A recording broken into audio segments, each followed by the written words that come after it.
SA at Georgia Tech. And, so I'm glad I don't see his picture now, but joining us. Well, let me just make a quick pitch for membership in Buckhead Heritage.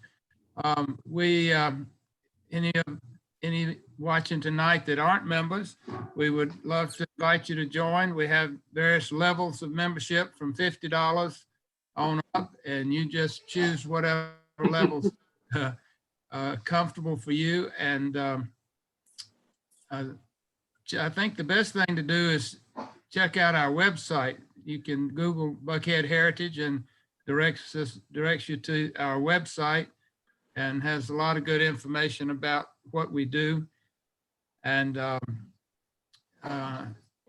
programs that we have, like this one. And we would love to have you on our mailing list and as a member. So I guess we'll move on, and John Beach is going to do our program tonight. He's been studying this. He's called our attention over a year ago that this anniversary was coming up, this 200-year anniversary of the signing of the Indian Springs Treaty with the United States and I guess the Cherokee Creek Nation. Creek Nation. And that was when the Indian Territory was that is now Buckhead was transferred by treaty to the United States. So I guess that's kind of our beginnings of Buckhead 200 years ago. But John, I'll pass it on to you, and I guess you've got some folks that you've been talking to about this, and I'll let you introduce any of those. Okay. Joining me to help out tonight is Elaine Bolton, who I see here, and Chris Hastings. And I want to thank both of them. They didn't have a lot of time to prepare what they're going to talk about. This is going to be a conversation. I am a fill-in for someone else myself. Someone else was going to talk about the Creek Indian Nation, and so this has been a little bit of a unusual program to come together the way it did. How many of you were at our conversation a year ago talking about the Sentinel Tree project? A couple of you? Okay.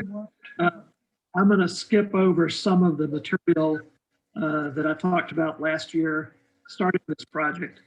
I'll kind of go through it a little bit so we don't get lost.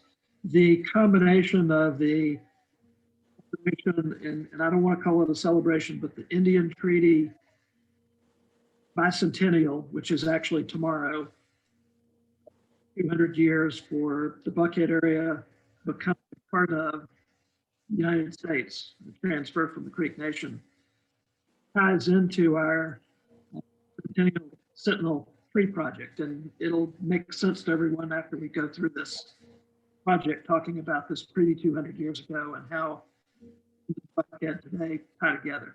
So before I start the presentation, I want to make a disclaimer. This is not a celebration. This is not a colonization acknowledgement. This is 200 years of our history. I think everyone understands at this point that the United States did not treat the Native Americans very well in the process of the treaties, and we'll touch on that just a little bit, but this is not to rehash or correct that tonight, although people will have their own opinions. Also, almost anything you say about Native Americans, you can generalize, but you'll find exceptions. So I'll say some things that someone could say, well, this tribe did things differently. So we want to be at least cognizant of that. I'm going to use the word Indian as well as Native Americans. There's some things like the title of the treaty and the town Indian Springs that make sense to use the wordage. So just be aware of that. Hopefully we'll learn from our past. I'm going to start this presentation.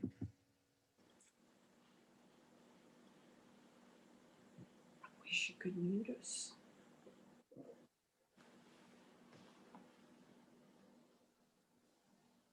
Let's see. Give me just a second here. There, that'll have it. All right. So if most of y'all are in grid view, which is your far right corner, you'll see mostly the screen with maybe a small bar of names next to it. And if you can't see something, try adjusting your view. Again, this is a recognition of the treaty 200 years ago and some discussion of the Buckhead Heritage Sentinel Tree Project. Early Native Americans in Georgia date back 13,000 years. On the left is what are called cloaks. They are found all over our state. Early points primarily used on spears and as scrapers or hides. The bow and arrow wasn't believed to have been invented until about 1,000 years. So Clovis points are almost everywhere in Georgia from various Indian tribes. The first Indian settlement that we're currently aware of.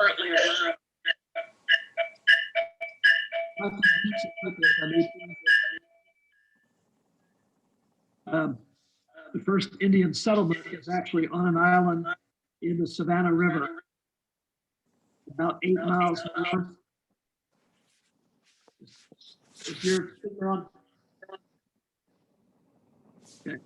About 8 miles north of Augusta. Someone has a phone and a computer on. That's what's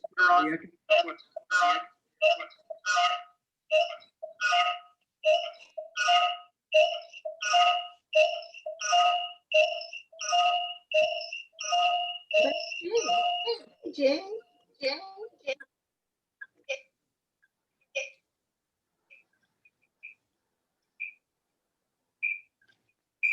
Looks like Carol Grady and Bill Lynch are not muted. What happened to Belle? I'm here. Okay, well, we don't see your picture anymore. Can you all mute mute yourself, Carol and Bill? Yes, I can. Okay, Let's see, how do I, there. good. Okay, let's try that, John.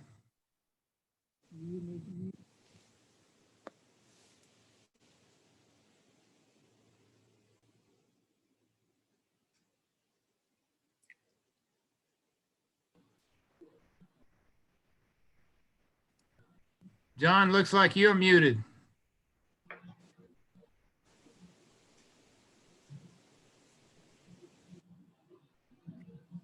Sorry. So the picture on the right is pottery from around 4,000 to 5,000 years ago.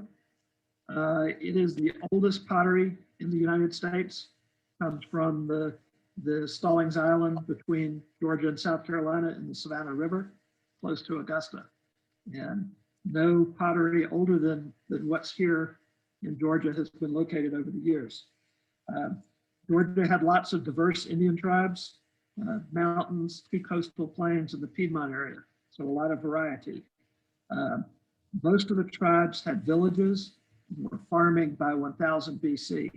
So what we were taught in school that everyone was a hunter-gatherer when English and Spanish first came here in the 1500s is really not true. There were primarily villages with farming. The men did go out and hunt. The women did a lot of the agricultural work. Indian chiefs typically had 5 to 10 villages in their control. And tribes were a number of chiefs kind of loosely connected together. So there wasn't a very central control of most Indian groups. There was lots of intermixing there were 10 major tribes in Georgia, but something like 50 have been identified as different split groups and merging in between the different tribes. Many more Native Americans here than we probably ever. Some estimates are that 80% of the Native Americans died within 200 years of being exposed to early colonizers and settlers and explorers due to bringing in Western diseases. The Indians thought the Westerners were dirty. They were smelly. They didn't bathe as often as the Indians, et cetera. So kind of the opposite of what we might today. New U.S. settlers pushed south, started, we were the last colony. They pushed south towards Georgia. The Spanish and the French were in Florida and Louisiana territories. They pushed north. Groups of Indians came from as far away as Ohio and settled in Georgia in the early 1700s because there was a push faster further north of here. So not all the troops, not all the tribes actually went west. Some came south before getting pushed out west. She's my primary care provider. She wants me to stick with her for Medicare. Okay. Georgia was started in 1733. There was an initial Indian treaty for land along the coast. The treaty said that the land was okay for settlers as far west as the tide flowed, which is not a very specific number. So there were immediate conflicts. Settlers had cows and other livestock that sometimes were 20 miles into the Indians' territory. There was a lot of conflict back and forth. What we'll see later is the Indians didn't use the court system, but the colonists did. So there were large bills up in court against Indians for damages, but the Indians never used the courts against the settlers. It was illegal for settlers to buy land from Native Americans, so all the land were handled by treaties. There were at least 16 treaties in Georgia from 1733 to the last one in 1845. Often these were initiated by the Georgia governor. Some chiefs in the territory might show up, some might not. Some brought their warriors with them. Lots of bribes were paid during these treaties. The treaties were often ratified, even though a lot of the chiefs didn't sign them. So there was a lot of unusual activity in these treaties. It's not what we would think of today. Chief William McIntosh was Scottish. His father was Scottish fighter who came over during the Revolution and lived in Savannah. His mother was a Creek. He grew up near Newnan, Georgia. He lived primarily with his mother in the Creek Nation, but he spent a lot of time in Savannah with his father. So he was fluent in English. He understood the colonist ways. He was very comfortable dealing with colonists. He signed a number of treaties. And what we're really going to focus on is the 1821 treaty. The Creeks and other Indian tribes, including Cherokees, had a lot of bad experiences with these treaties and the land being taken away. So the Creek Nation actually had a death penalty for any chief that signed a treaty without the full council. And they suspended that in 1821 for the treaty we're going to talk about. This is one well-known portrait of McIntosh. Again, he lived in a two-story log cabin. This is in McIntosh State Park in Southwest Georgia, about 30 minutes south of Atlanta. It's on the Chattahoochee River. There he lived, but he had a number of different plantations, had large holdings, owned slaves as well. The 1821 treaty was for 4 million acres. It went from the Chattahoochee River down to other treaty lands in South Georgia and east to other treaty properties. The Indians were paid $50,000 immediately and $150,000 over 14 years. So not a lot of money. The U.S. also assumed $350,000 of claims against Indians, probably nothing the Indians really knew or understood. McIntosh himself received $40,000. Some people look at that as a bribe. Some people look at it as some of his own lands. It's not apparent. He also received 1,000 acres at Indian Springs, Georgia. For those of you that have not been to Indian Springs, it's near Jackson, Georgia, Locust Grove. Fresh Air Barbecue is near Indian Springs. It's a fairly interesting place. Chief McIntosh built a hotel in Indian Springs on part of the property he got from signing this treaty. And I'm going to skip down. This is the hotel. It's a fairly big structure, and it is a museum today.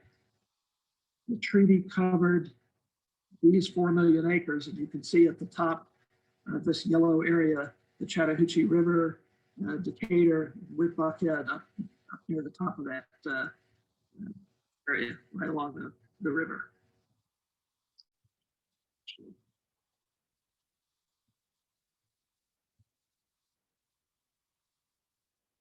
The 1821 treaty was never recognized by the United States, but it has been enforced ever since. Most treaties that were negotiated by states were then recognized. This one was not.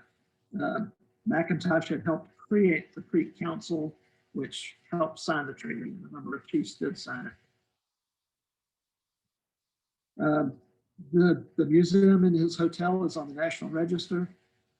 It's run by the Bucks County Historical Society, and they do a very good job there. I would highly recommend making a day trip down there if you haven't seen it. Indian Springs, before railroads, was a stagecoach crossroads, and so there were a half a dozen resorts, and McIntosh's hotel was one of the smaller ones. So there were very grand estates an hour south of Atlanta. This resort area people went to for the waters of the springs until the mid 1850s when railroads started taking over. Indian Springs today is kind of interesting. On the left, you'll see a rock that's the entry to the Indian Springs State Park. It used to have a carving on that fair face, similar to Stone Mountain Park. When people started getting politically correct with Indians in, I think, 1990, the state went to blast off the face, the carving, and the local people in Indian Springs and Jackson went and blocked the workers and wouldn't allow them to do it. The sheriff had to get police out to allow the carving to be removed. The person on the right is probably one of the better known Native Americans in this country. His name is Levi Walker, and he was well publicized by Ted Turner in the Superstation primarily in the 80s as Chief Nakahoma. He just turned 79 and lives in Indian Springs. He participates in their Indian celebrations annually, is a well-known fixture in the area.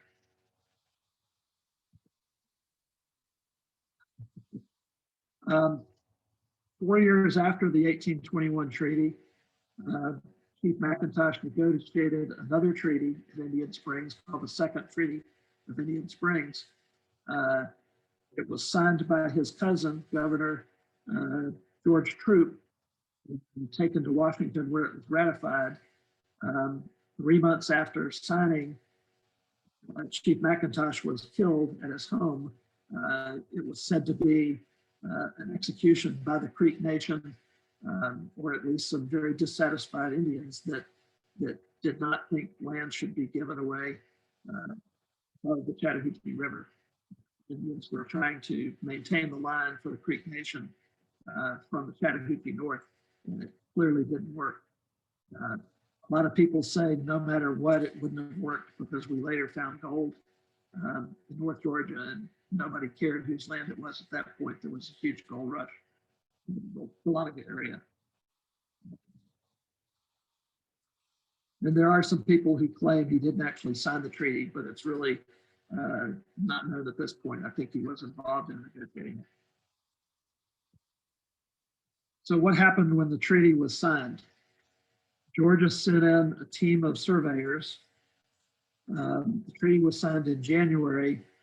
By May, they were doing the survey, dividing all the property from the Chattahoochee River eastward into 202.5 acre farms. These farms were later put in lottery. Certain people were giving priorities, larger families, people who had lived in Georgia for 3 years, widows, American Revolution survivors, etc. And 202 acres was sold for $19. There was a lot of trading going on afterwards. At the time, Buckhead was in Henry County, and most of Buckhead is in District 17. I'll show you in a minute.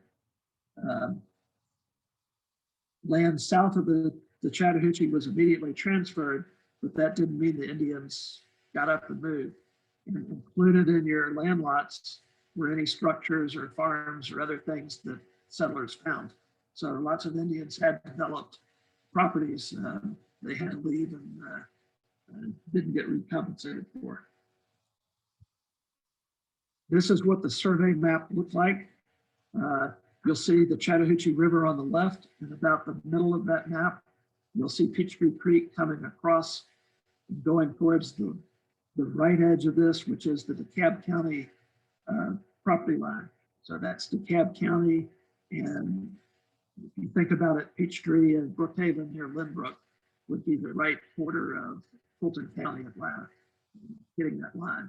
That kind of loop in the Chattahoochee River, or that U shape, is that Ridgewood Road where Standing Peachtree and the waterworks are. And so you're looking at District 17, it's District 14 is below that. They did the survey by using chains. They would pull the chains.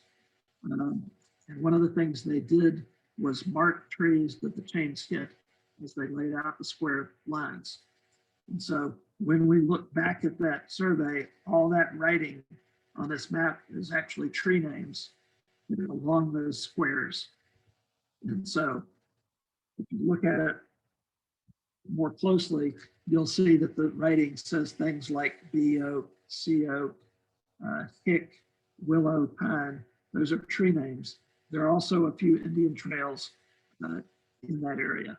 And the surveyors would use the tags on the chains to figure out how many feet from one end the trees were. And so they would put them in the right place on their map, so supposedly. So this is a blow up.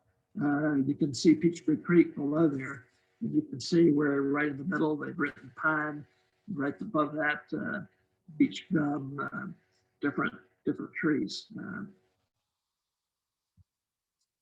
So one of the things we did at Buckhead Heritage was take that original survey from 1821 and we overlaid it on the modern maps. And so you'll see the 1821 survey we've rendered in the magenta color to make it stand out. We have put it on top of a current map so that we can locate where these lot lines are, as well as where the trees that were marked on the survey was. And when we zoom into this, we can actually see right in the middle, I have highlighted a bee oak with a dot. And if you can read the names on that street, you'll see that that's Paces Ferry Road, right where Mount Curran comes out, right where Ridgewood comes in. So that's not far, it's between Lovett and Westminster on Paces Ferry Road. And if you zoom in more so, you'll see that their black dot lies right in the front of what is the Paces Ferry United Methodist Church. So that's what's on property today. And the church building is actually under that dot. And then there's another building that's their fellowship hall. This happens to be close to my house. And I saw the markings for where trees were likely to be. And I remembered that Buckhead Heritage has a historic resources, which is on our website. It's under our work. And then it's called the Historic Resources Map. And this is our entry for Paces Ferry. It's called Pleasant Hill Methodist Church, but it's Paces Ferry United Methodist Church. And one of the entries in that is that there is reportedly a bent tree at the front of the property, a bent Indian tree. And some people believe that trees bent like this tree are Indian marker or bent trees. We'll talk about that in just a minute. So now I want to introduce Elaine Bolton, who is a trustee at Paces Ferry United Methodist Church, and also a great historian, even though she's doesn't want me to talk about that. Elaine, are you on? Myself. Okay, yes, I am. Hi, John. Good Hi. evening, all of you all. Can you hear me? Yes. Thank you for joining us, Elaine. Thank you for inviting me. This is what we call today Paces Ferry United Methodist Church. We don't know the exact date of construction. We don't know the builder's name. We do know that the building had been built by 1890 when Ida Williams, whose name you recognize from the library, and in Buckhead, which is also the first Carnegie Library in Atlanta. Ida was teaching at Pleasant Hill Academy in this building in 1890, and she was there, according to Bolton County school records, through at least 1894. The church, which was originally Pleasant Hill Methodist Episcopal Church South, and the adjacent cemetery are both in process of being placed on the National Register of Historic Places. Excuse me. The cemetery, the first burial was in 1896. It was where a 2-month-old child was buried. The most recent burial was in September of 2018, and there's an interment scheduled for whenever a large family can safely gather post-COVID. The church building in National Register talk is significant as an outstanding and remarkably intact example of a later 19th century front gable church building. You can see the front gable on the church there. This type of building, it is the simplest and the most common type of historic church in Georgia. And the church's interior is largely unchanged. The original features include an open sanctuary space. It is a one-room church, and the original pine floorboards are still in the church. William Brown was the gentleman who donated the land, deeded the land on which the church was built. He was born in Pike County in 1831. He was related, some people say a half-brother, perhaps a cousin, we're not quite certain yet, of a gentleman named Bowling Brown, who was a noted potter from Jugtown, which is near Thomaston on the Upson-Pike County line. William Brown was born in that area of Georgia, and we know that he worked with this relative as a potter for some time in his young life. He married. He ultimately had 8 children. He served in the Civil War and was severely injured at Falling Water in the Battle of Falling Water in 1863. After the war, he moved to our part, Buckhead part of Georgia, and bought property. The relative, Bowling Brown, had established a pottery at Howell Mill, and there were already other family members who had come to work in that pottery from the Upson County area. We think maybe Brown worked some there with him, but mostly he was a farmer. And he also worked for the Fulton County Public Works Department. This is, bless his heart. He was killed by a convict whom he was supervising. That murder went to trial on at least 3 different occasions. Of course, by then, Mr. Brown was gone and had been buried at the church in 1897. The gentleman, the man who murdered him, later was buried not too far from Mr. Brown. So when you visit our cemetery, you can see those 2 gravestones.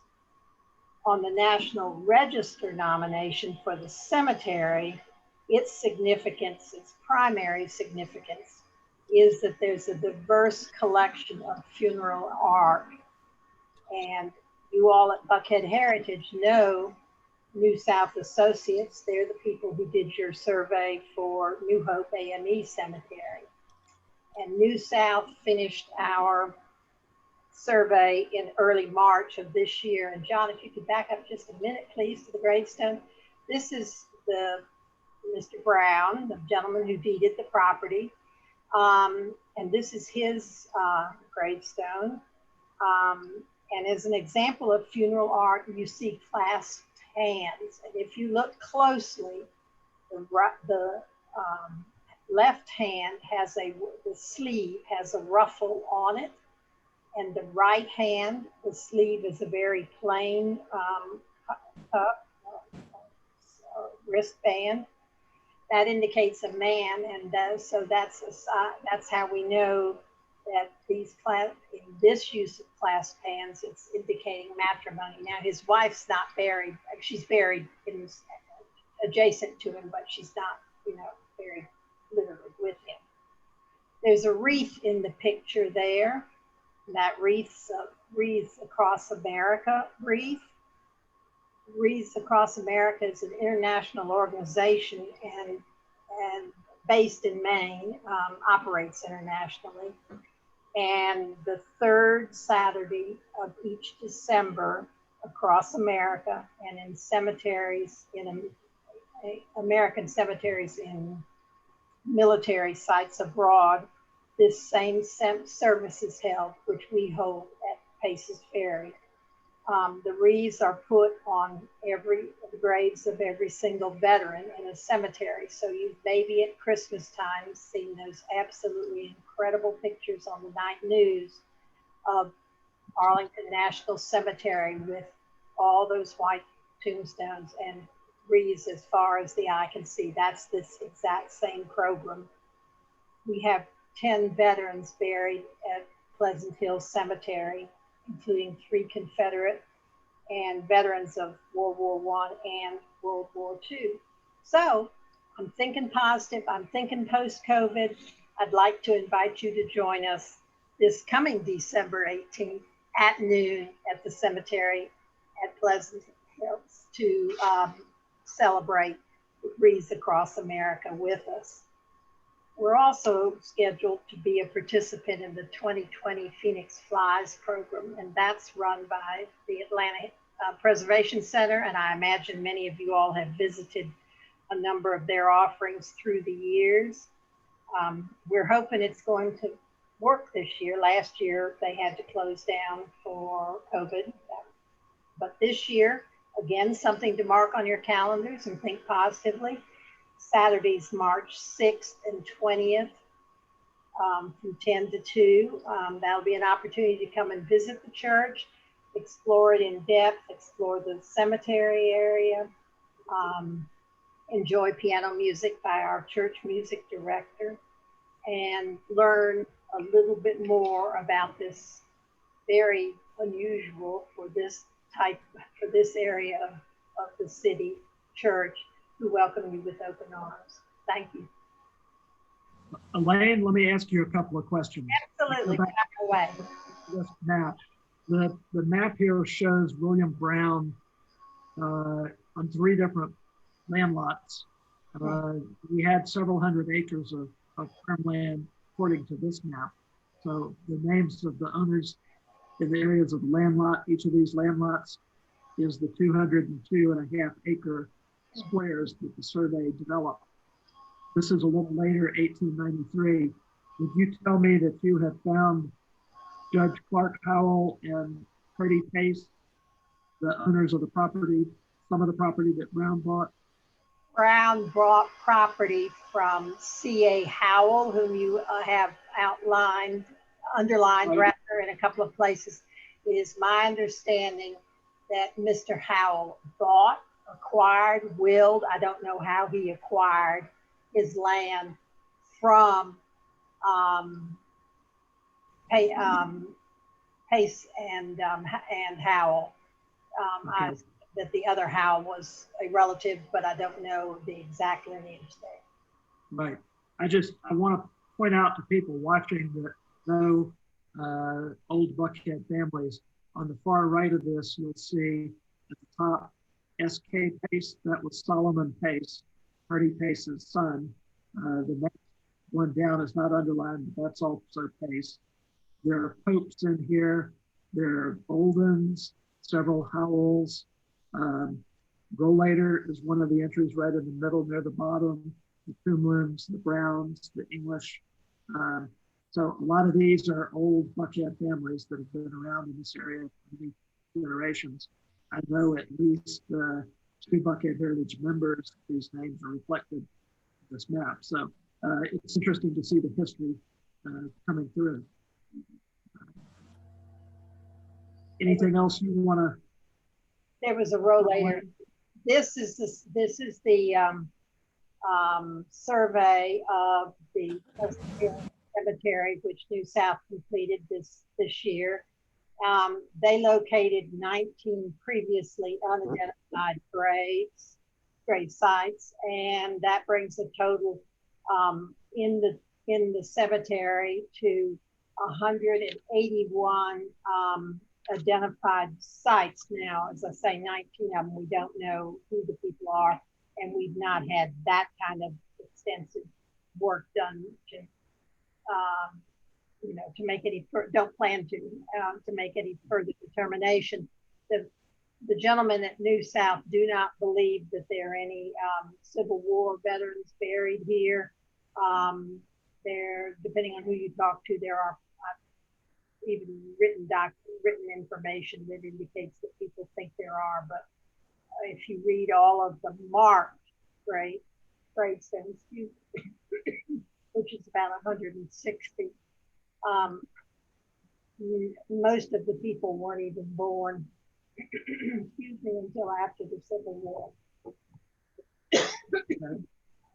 Thank you very much. Thank you. So next I'm going to introduce Chris Hastings. He's a certified master arborist with Arbor-Medics. Chris has been a board advisor for Buckhead Heritage, has done a lot of work with us on Harmony Grove Cemetery. He runs one of the two cemeteries in Buckhead that the city council has handed over to Buckhead Heritage to manage.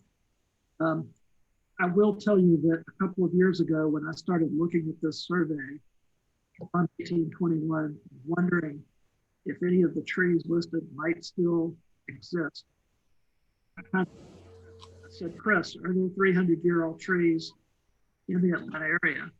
And he said, oh yeah, there's some around. And to be included on this survey 200 years ago, the tree would have had to have been, we don't know how old, but it would have had to be more than 200 years. It would have had to be larger than a very small tree. So for a tree to still exist that was on the survey, probably have to be 200 and at least 40 or 50 years old. And so I blame Chris for us starting this historic tree hunt to see if there are any trees in Buckhead still existing from this survey. And so once we figured out that there was a tree where this tree is, the next question was, is it old enough to have been on the survey 200 years ago? Chris, I'm going to let you take over. Okay, so as someone that looks at the world from just the tree standpoint, I'm just going to retell this story just briefly to bring you up to speed from the tree side. So think back through this talk. So John found, has been working on these maps, correlating the old 1821 survey to the modern maps, finds that along each of those chains, there were trees marked. And then suddenly we find things lining up on this tree right here at Paces Ferry Methodist Church. So the question is this the B oak listed in 1821 by these surveyors dragging trains across Buckhead and marking trees that got in their way? So I guess the first question is, well, is this a B oak? And the reality of it is that in 1821, the surveyors were certainly not botanists and they weren't tree people. And even today, many of you have had surveys of your properties. You know that the average surveyor is not a very good tree ID person. And many times a surveyor from the Northeast will come down and suddenly your survey is talking about birch trees, which turn out to be cherries usually because of the misidentified bark.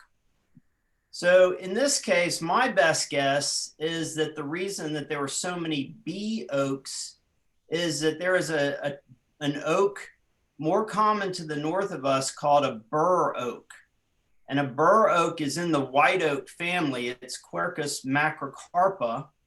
And we don't have bur oaks here. And in fact, the B oaks that we have might be a black oak. But in fact, the bur oak would be more likely to be mistaken for what this is. This tree is a post oak.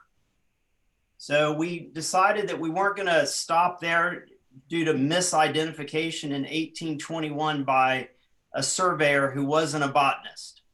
So the next question is this tree capable of being old enough? We know that in 1821, the tree would have had to be large enough to be an obstacle to them and worth noting. And so this tree, we began by measuring it. It's 36 inches in diameter, 3 feet across. And the reality is that in just generalized Georgia forestry type, guidelines, an oak can be dated at 3 to 5 years per inch diameter. That's all the way across, not radius, in general. So that would put this tree at a mere 108 to 180 years old. That's not quite enough, but that's just the average. And we started studying the form of this tree. And one of the things that was very obvious is this tree has had a lot of torment in its life. The canopy is not normal. It doesn't have a large arching form. The central leader of the tree stops right about the middle of this picture, where you see it bend drastically to the left and drastically to the right. It's got a lot of gnarly curves in it. You see resurrection fern growing very healthily right on those bends. So this tree has seen a lot of damage to its canopy and regrowth. And in trying to figure out, could this be a historic, 200 to 300-year-old tree, that's actually a good sign. So those moments of stress in a tree's life slow it down and can trick those average formulas, because this tree may be growing twice as slow as one that would be in a fertile field near a spring or in good growing conditions. So certainly things were still, in the ballpark. Could this be one of the trees? Could it be the B oak? Well, we decided that to test the concept of finding trees using these maps, that we really needed to nail down the date on this tree. So we turned to a little known field of study called dendrochronology. And I'm going to read you all the dendrochronology definition, because it's not exactly what I would have thought it to say. So dendrochronology is the science of dating events, environmental change, and archaeological artifacts by using the characteristic patterns of annual growth rings in timber and living tree trunks. So this is a science that developed not to just date a tree, but actually to date artifacts, archaeological finds, and timber. So people would go into old buildings and pull cores, like you see in the picture, out of the timber, and then study those rings and try to correlate them with other ring counts from other known artifacts. And this would help them know if a beam in a building what had been harvested from a tree in 1700 and turned into timber and then used, and it would help them document the date of a tree. When I went to Cornell, the dendrochronology department was in the Department of Classics, because some of the early dendrochronologists were studying artifacts in ancient Rome. Nowadays, most of the dendrochronology professors and study is going on in geology departments at various universities. So needing a dendrochronologist, we started hunting around and found a very nice lady, Dr. Megan Rockner, who at the time was at University of Tennessee, but has subsequently moved to the University of Louisville in Kentucky. So after lots of correspondence, we lured Dr. Rockner to Paces Ferry Methodist Church in the middle of a COVID crisis to help us date the tree using dendrochronology. So, John, if you'll move to the next slide. So in order not to bother the tree too much, we certainly didn't want to damage our tree, especially if it turned out to be the first of its kind from the map. We decided that we would start with a process that I use on living trees called sonic tomography. And that is a process where I send sound waves through the tree to look for decay, look for active fungi, look for problems that would affect the tree's structural integrity. But in this case, we wanted to make sure that there wasn't any disease in the tree, that as Megan cored, she would not encounter that disease and allow it to move into healthy areas of the tree trunk. So this is not our post oak, but instead a southern red oak that I tested on another site. The process of tomography creates a digital image that helps us know what's going on inside. So imagine yourself looking downward on a tree stump in this picture. So this is the image that we drew from the post oak at Paces Ferry Methodist Church. So this is our post oak. So you'll notice the 10 numbers going around the outside of the tree. Those are the sensor points. And so I would generate a sound wave from each sensor point that was then heard across at the other 9 sensor points. And those sound waves were measured accurately. So the average sound waves in this tree were 1,200 to 1,900 meters per second, which is very fast, strong wood. So it's dense wood. It's transmitting sound waves well. At the core of the tree, you'll see a green area, and the green color denotes an area where the sound waves were slower. And in this case, we can infer that that is some active fungal disease, but it only slowed it down. I mentioned the range of 1,200 to 1,900. So 1,900 is extremely dense, healthy wood. 1,200 is still solid. So so this green would be the 1,200 meter per second wood. So even though we can infer that there is something bothering the wood, causing it to degrade from 1,900 to 1,200, and that is likely fungi, that it's still going to be pretty solid. So if you were to cut this tree down, it would be a very solid tree in appearance. So we just wanted to avoid this one spot. So this helped us set up the coring so that we wouldn't delve into an area of disease that could then be moved to another part. So this is us consulting a bit on where, how the scan lined up with the actual tree.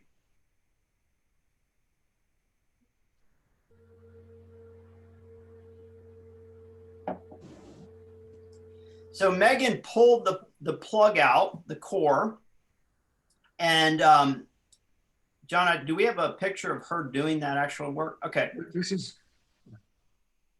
So the coring of a tree is a little bit different than tomography. It's a much more manual process. Years ago, I called up the dendrochronologist at Cornell, and I was asking them if they were ready to move into the modern age and use mechanical, a powered device to core trees. And he scoffed and was very upset with me because the manual act of twisting this coring device, the increment borer, in to get pull the core, it's a very necessary tool. It allows them to, as you twist the increment borer, it allows them to feel resistance, know if their core is if they're pulling it properly. It allows them to know if the increment borer is about to get stuck or not. And so it took a little while. John and I were there, and we're both nervous to take our turns because we were scared to mess up all that history, but it went very smoothly. And Megan was able to pull a core that went all the way to the center of the tree. So in this case, with a 36-inch tree, where she's coring 18 inches in to the center to get that documented ring count.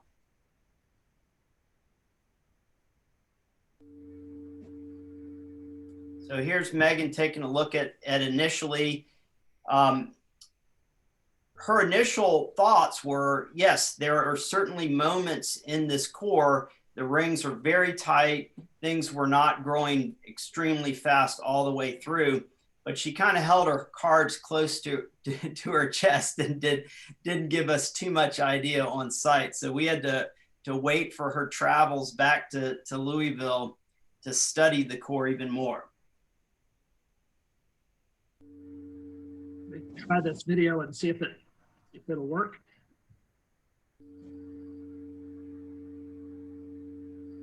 Can you hear it?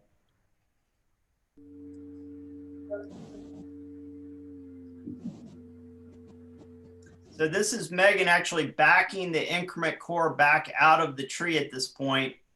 So she was moving a lot faster as it came out than when it went in. I know that we're all wondering, does an increment borer bother a tree? We talked about how we wanted to avoid the fungal, any potential fungal spots inside the tree. A single core is only bothering rings in that one particular area. So it is not damaging the overall water carrying capacity around the outside of the tree. So many of you that have older trees might have a cable installed to help the canopy in times of need, heavy weather conditions. And when cables are installed, they're actually drilled through limbs for the same reason, which is you're bothering just a pinpoint of vascular tissue that is not nearly as bothersome, for instance, as when a beaver chews all the way around and bothers the vascular cambium all the way around the outside. So you're much better off with a single point of entry than doing anything all the way around the outside of the tree, the circumference. So this is the core from the post oak brought back to Louisville. It was mounted in a channel on another piece of wood where it could be sanded and with progressively finer sandpaper in order to expose the rings and to be counted. So the drum roll. So after all this work, probably most on John's part, Megan wrote us right before Christmas to reveal that this tree is certainly was on site. During the survey, that it dates back to the 1730s, putting this tree at 280 years old, which is just amazing. It's not a common occurrence in Buckhead, certainly not a common occurrence for a 36-inch diameter tree. When you all, I hope all drive by to see it now, I think you'll realize that it's not the grandest, largest cow in the herd. It's definitely the one that shows the most age. It has great interest and great character. And when you picture that it's grown in that spot through so many different eras of history, and you look at the branch structure and the canopy, and you realize how much torture, in fact, it's probably endured to slow it down, that I think you'll realize that it's a true testament to the history of Buckhead. It's not the only old tree in town. It's certainly the first one we've investigated. And if you remember back to John's survey, there were hundreds and hundreds of trees marked on the survey that we want to investigate how many of those are still around. Maybe we'll core some of them. Maybe we'll just go based on their size. Some of them may be 3 times larger than this tree. But this is certainly a very exciting tree, and one that's seen a lot of history in Buckhead. Chris? No, I think I'm on. Chris, can you hear me? Yes, ma'am. This is Susie Soper. How are you? Hey, Susie. Can you remind us where this Paces Ferry Church is exactly? So this is right at the corner of Mount Perrin, where it runs into Paces Ferry. So if you were at the OK Cafe heading toward Lovett, you would make the little bend and cross over, and you'd be heading up to where Mount Perrin dead ends, right where Ridgewood comes in at an acute angle. And so right on your left, as you're heading toward Vinings, is the little white church up on the hill. And the tree would be right in front of you. So if you came in from Mount Perrin, you dead end, and the tree would be directly in front of you. Right. And I want to tell you about another tree. And John, I don't know if you can find it in the pictures in your slides, but we took Megan over to the cemetery, adjacent to the church, because we wanted to test a second tree to perhaps correlate the rings at some point. And there's a 32-inch post oak growing in the cemetery 100 feet from this 280-year-old tree. So it is 32 inches diameter, 4 inches smaller than this 280-year-old tree. So we got Megan to pull a core from that tree as well. And it came back at a much more typical age so it was born, if you will, in 1890, right in the middle of the cemetery. So even though it's 4 inches smaller in diameter, it's a couple hundred years, 150 years younger. So it's just really exaggerates how interesting that is, that the 36-inch historic post oak has grown so slowly. And considering that the cemetery really was getting going in 1890, that you can imagine an acorn from the historic post oak falling down and sprouting in this young cemetery in an empty plot in 1890 and growing there ever since.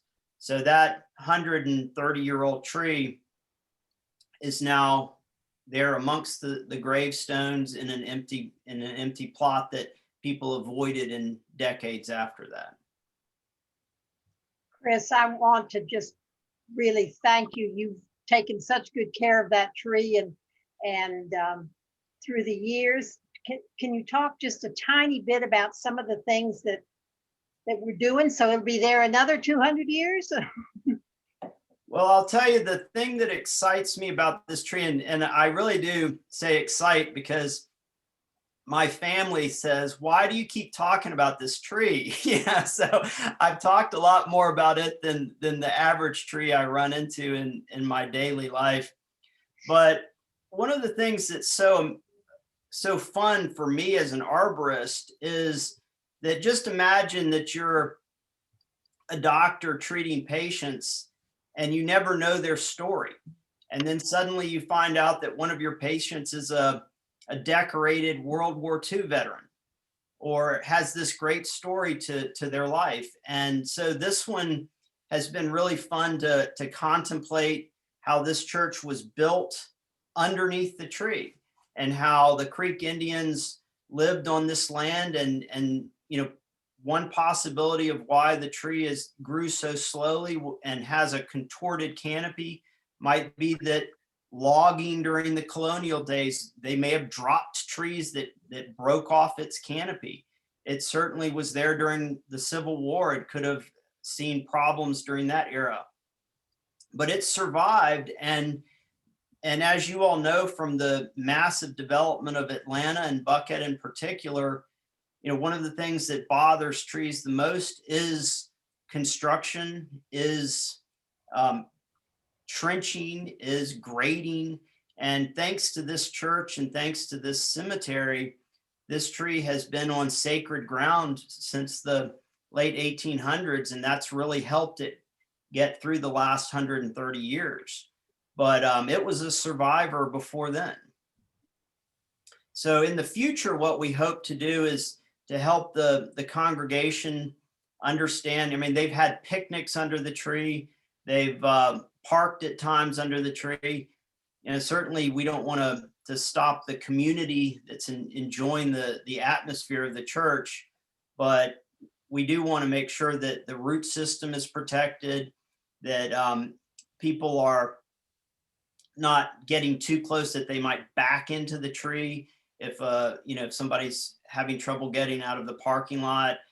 And the other thing is to recognize that trees grow so slowly and change is one of their worst nightmares. So sometimes you can love a tree too much. You can want to put irrigation heads in and start watering it for the first time in 280 years, and they just don't need that.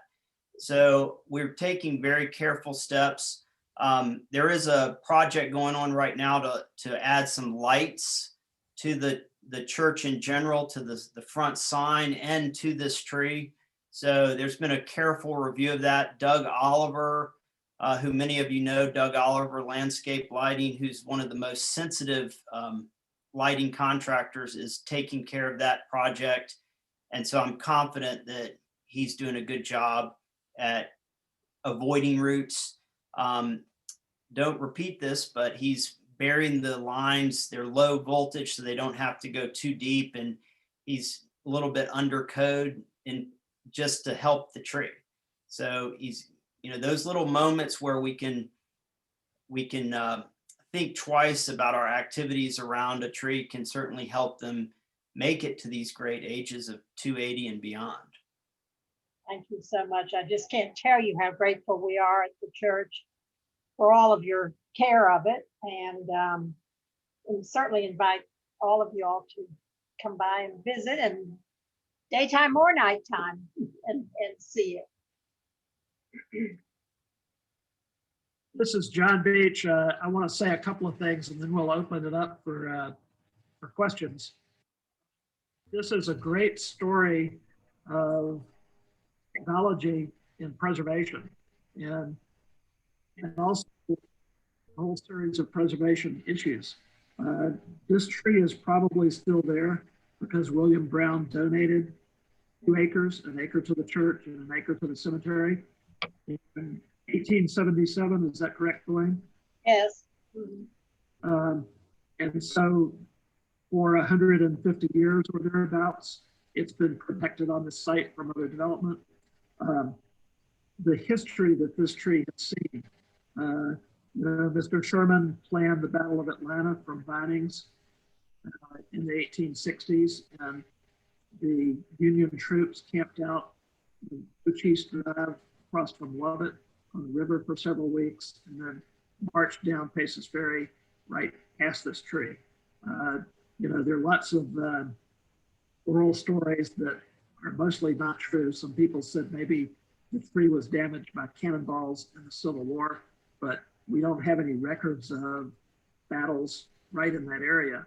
There was a large battle that is my favorite as a Southerner of the Atlanta campaign.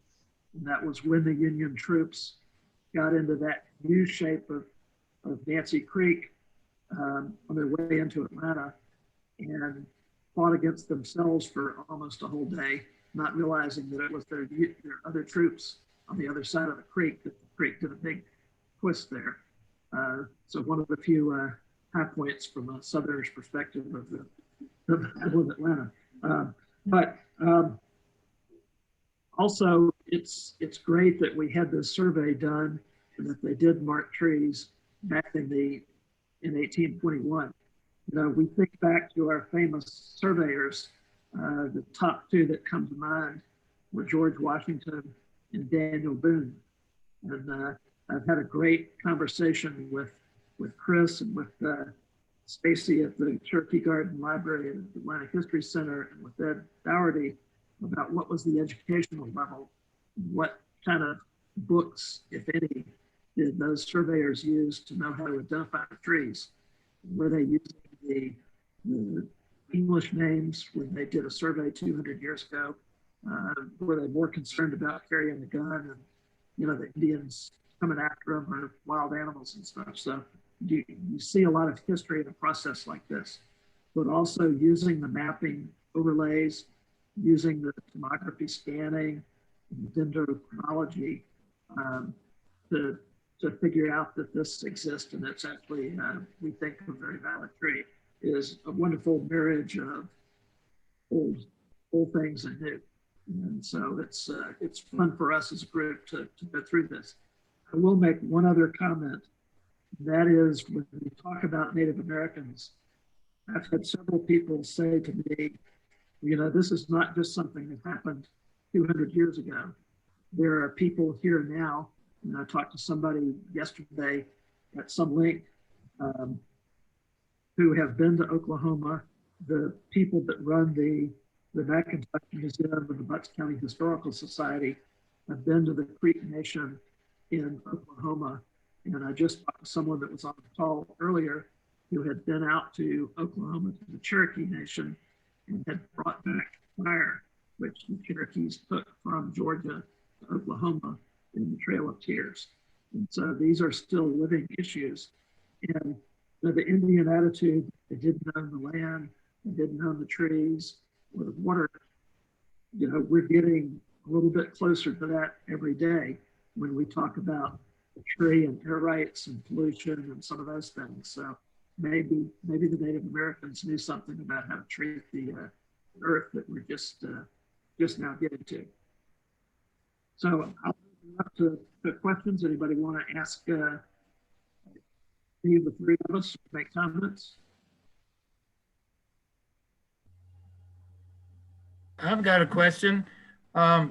When you took the core out of the tree, did you put anything in, like some kind of cement or something to seal it up? Actually not. So there's been a lot of research, not necessarily related to dendrochronology, but even when homeowners and arborists have found cavities or other holes in trees for decades now, we've decided, hey, should we put some concrete in here or should we tar over the hole? And there's been a lot of research that's found that the tree knows better how to heal itself than we do. And so in all of that research, the tree was able to heal, compartmentalize, plug up its own vessels better without our help. So in dendrochronology, as well as other arborist activities, if there is the necessity to pull a core, you just leave the hole open, and this one will seal itself and then begin to grow. And so within a matter of a year or two, it would be almost impossible to even find the spot again. Yeah, thank you.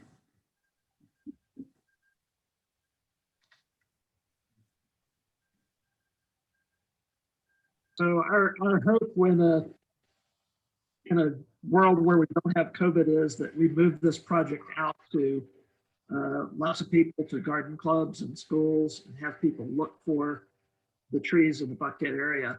And I think some other groups may express interest in doing this in other places besides Buckhead. Again, one of the places that we think this tree belongs, that's already has a small listing, is in our historic resources. We look at a tree that's, getting close to 300 years as a historic resource, like a building or a famous person for Buckhead. And so we'll be adding these as we find them to the historic resource map base, which you can find online on our website. Well, John, let me add one quick challenge for everybody, because certainly we all, are thinking about trees in our backyard.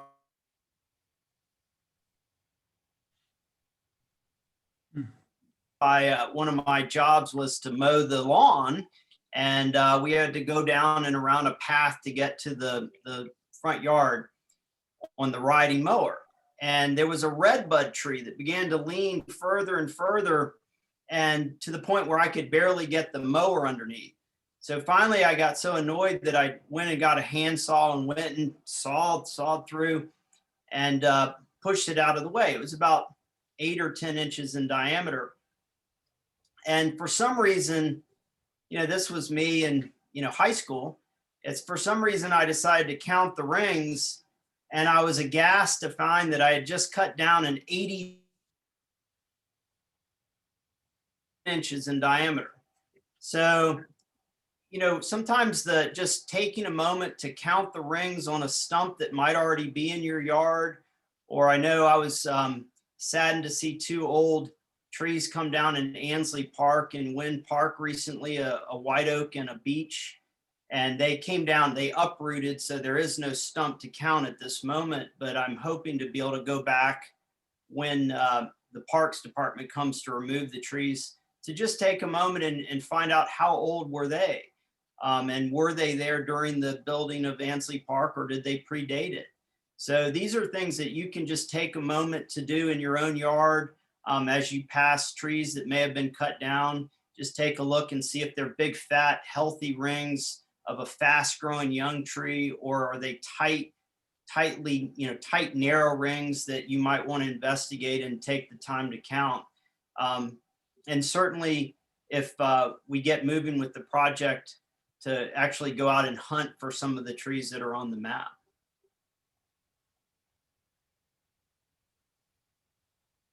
There are not many documented trees of this age in this area. And certainly we have old trees around Atlanta, and we have some very old trees in Georgia and other parts. I've seen a 500-year-old oak in Thomasville. We have lots of old trees. Also remember that this survey only has a few of the trees in Buckhead, because it's only those lines going around the 202 acre lot. So lots of people will have older trees in their yard, but they'll see trees that are not the ones listed on the survey.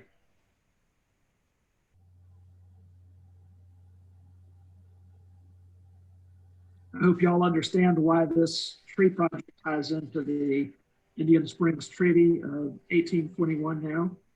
And we're thinking about the Native Americans over the next few days as we recognize this bicentennial from the Creek Nation. It's hard to believe that that this has only been the United States for 200 years now. We think about history, and we think about places on the coast like Savannah and Charleston and Boston that are much older. But here in Atlanta, 200 years is it.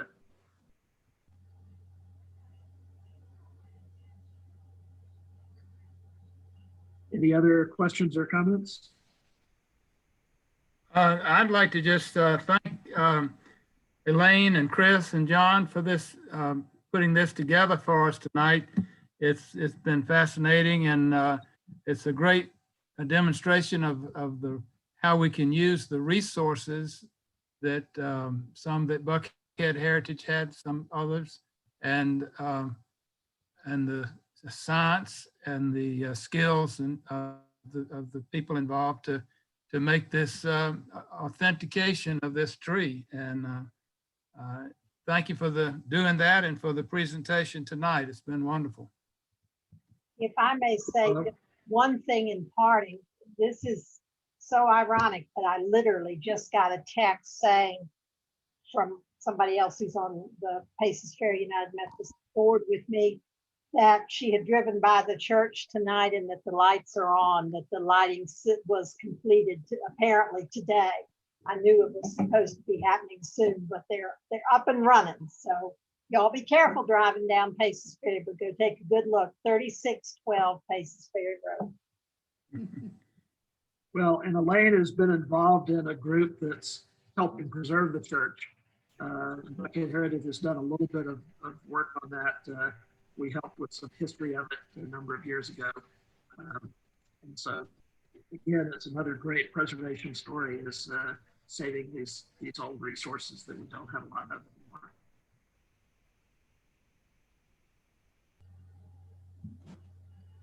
Chris, I certainly appreciate all your help. Elaine, thank you so much for jumping in. And Elaine sent me a slide of today, a picture of the cemetery, and she said, that picture you've got is awful. Please take it off your presentation. And I agreed with her that it was. I was trying to find the time to go up and take a better one myself. The other interesting thing I'll throw out very quickly is I live near this tree, and I'm aware of some of the owners of the William Brown farm, and various owners are the Haverdys over the years. Franklin Garrett purchased 40 acres of the William Brown farm back in the 1940s. One owner, Joseph Butis, bought 75 acres of Brown's farm in 1926 when he came to Atlanta to build the Ponce de Leon Sears store, which was the largest building in the Southeast. And after spending 6 months in Atlanta building the, what's now the Ponce City Market building, he said Atlanta was going to grow tremendously and he wanted to invest in it. And he bought property right at Paces Ferry, and that's part of the Brown farm.